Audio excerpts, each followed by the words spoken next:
প্রিয় দেশবাসী, আজকে এই মুহূর্তে আমি লালমনিরহাটের আদালত প্রাঙ্গণ থেকে দাঁড়িয়ে আপনাদেরকে জানাচ্ছি, আজকে এই মুক্তিযুদ্ধকে অবমাননাকারী এবং আমাদের ভাষা আন্দোলনকে অবমাননাকারী প্রশাসনের বিরুদ্ধে আজকে আমাদের জাতীয় নাগরিক পার্টি লালমনিরহাটের প্রেস কনফারেন্স ছিল, যেটা শেষ করার জন্য যে সম্পূর্ণ করার জন্য আমরা এখানে এসেছিলাম।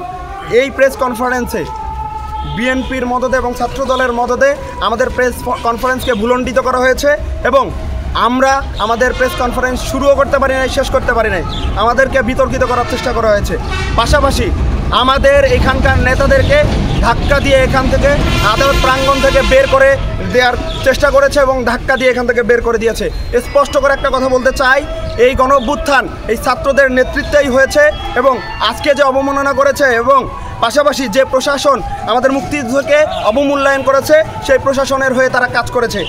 আজকে যে ধৃষ্টতা তারা দেখিয়েছে, এই ধৃষ্টতা একদিন তাদেরকে ভোগাবে। এবং স্পষ্ট করে বলতে চাই, এই লালমনিরহাটে জাতীয় নাগরিক পার্টি একদিন লালমনিরহাটের মেহনতি মানুষের জন্য কাজ করবে এবং যে কোনো ধরনের অন্যায় এবং অন্যায্য কাজ মোকাবেলা করে বাংলাদেশের মানুষের তথা লালমনিরহাট থেকে শুরু করে আদিতমারি, কালীগঞ্জ, হাতীবান্ধা এবং পাটগ্রামে সকল মানুষের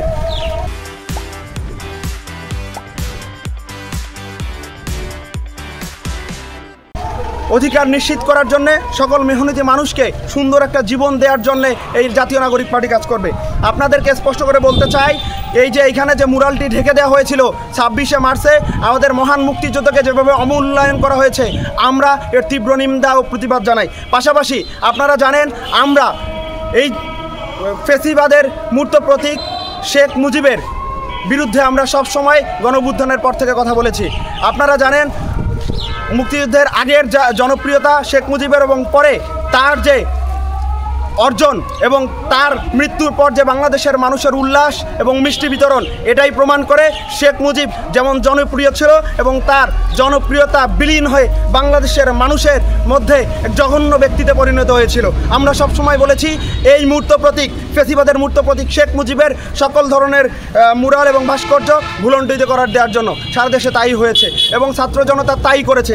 কিন্তু আজকে আমাদের মহান মুক্তিযুদ্ধ, ভাষা আন্দোলন এবং মুক্তিযুদ্ধের সর্বাধিনায়ক এমএজি উসমানীর ছবি, আমাদের 60 জন বীর শ্রেষ্ঠের ছবি, পাশাপাশি আমাদের মুক্তিযুদ্ধকালীন যে সরকার গঠিত হয়েছিল সেই সরকারের ছবি, চরমপত্র পাঠের ছবি, যে ইতিহাস ও ঐতিহ্য এখানে সংরক্ষিত ছিল, সেই ইতিহাস ঐতিহ্যকে অস্বীকার করে সেই ইতিহাস ঐতিহ্যকে ভুলণ্ডিত করে দেওয়ার চেষ্টা করা হয়েছে। আমরা সবসময় বলেছি, শেখ মুজিবের ব্যাপারে আমাদের কোনো সে নাই এবং শেখ মুজিবের মাধ্যমে কেউ যদি বাংলাদেশের রাজনীতিতে ফিরে আসার চেষ্টা করে, তাদেরকে আমরা শক্ত হাতে দমন করব এবং প্রতিহত করব। কিন্তু আজকে যা হয়েছে, এখানে আমাদের মুক্তিযুদ্ধের সর্বাধিনায়ক এমএজি উসমানী, আমাদের 7 জন বীরশ্রেষ্ঠ, ভাষা আন্দোলন যেটা বাংলাদেশের মানুষের স্বাধিকার আন্দোলনের সূচনা ছিল, সেই ভাষা আন্দোলন থেকে শুরু করে আমাদের 1971-এর মহান মুক্তিযুদ্ধের যে বিষয়গুলো সংগঠিত হয়েছে, সেগুলোকে অবমূল্যায়ন করা হয়েছে। আমরা এর তীব্র নিন্দা ও প্রতিবাদ জানাতে আজকে আমাদের প্রেস কনফারেন্স সংগঠিত করতে এখানে এসেছিলাম, কিন্তু সেই প্রেস কনফারেন্সে বিএনপি এবং ছাত্রদল বাধা দিয়েছে। আমাদেরকে এখান থেকে, আমাদের নেতাকর্মীদেরকে এখান থেকে ধাক্কা দিয়ে বের করার চেষ্টা করা হয়েছে।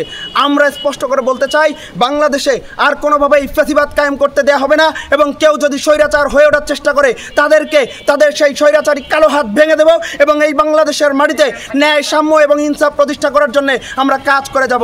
আমরা স্পষ্ট করে বলতে চাই, এই 24-এর তারুণ্য এবং বৈষম্যবিরোধী ছাত্র আন্দোলনের নেতৃত্বে যে গণঅভ্যুত্থান সংগঠিত হয়েছে, এই গণঅভ্যুত্থান থেকে উড়ে আসা নেতাদের মাধ্যমে বাংলাদেশে একদিন সাম্য, ন্যায়, মানবিক মর্যাদা, বৈষম্যহীন বাংলাদেশ, ইনসাফ প্রতিষ্ঠিত হবে। আর বেশি কিছু বলতে চাই না। আপনারা এই তরুণ সমাজের জন্য দোয়া করবেন এবং এই তরুণ সমাজের পাশে থেকে আমাদের এই বাংলাদেশকে এগিয়ে নেওয়ার জন্য কাজ করবেন। বাংলাদেশের মানুষ, আপনারা আমাদের সাথে থাকবেন। আমাদের এই বাংলাদেশ আমাদের এবং এই বাংলাদেশকে ঢেলে সাজাতে হবে আমাদেরকেই। ইনকিলাব জিন্দাবাদ, এনসিপি জিন্দাবাদ।